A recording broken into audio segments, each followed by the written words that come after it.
सांगत होता। आता मी तेच सांगतोय आपल्याला की त्यांनी आपसातच जरा तपासावं काय चाललंय काय नाही. त्यांच्यामध्येच एकमत नाहीये, त्यांच्यामध्ये चुरस आहे आणि तेच एकमेकाला पाडण्यासाठी कारणीभूत आहेत.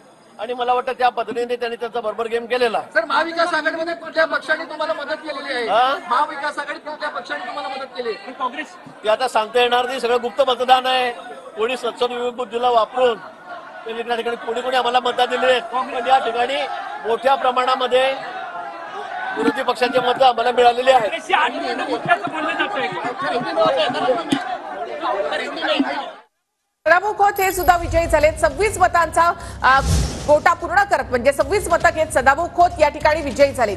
भाजपचे 5ही उमेदवार 26 मतं घेऊन विजयी झालेली आहेत। दुसऱ्या पसंतीची 12 मतं सदाभाऊ खोत यांना मिळाली आहेत आणि सदाभाऊ खोत सुद्धा विजयी झालेत। भाजपचे 5ही उमेदवार विजयी झाले आहेत।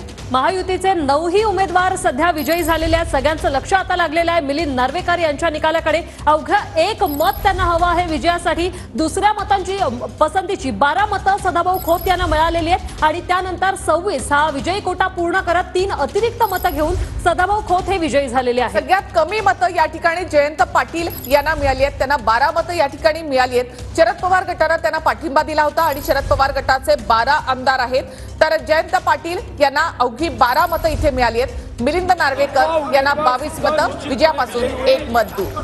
महायुतीने एकत्रितपणे ही लढाई लढत महाविकास आघाडीवर मात करत महाविकास आघाडीची मतं फुटली आहे।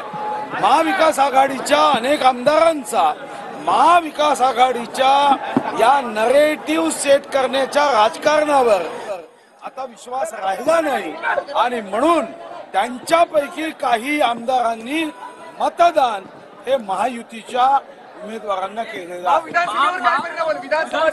विधानसभा मान्य एकनाथ शिंदेजी, देवेंद्रजी व आमचे अजितदादा यांच्या नेतृत्वात महायुती जिंकेल।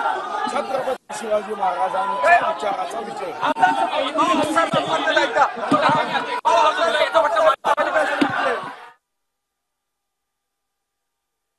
खोत यांचा विजय झालेला आहे।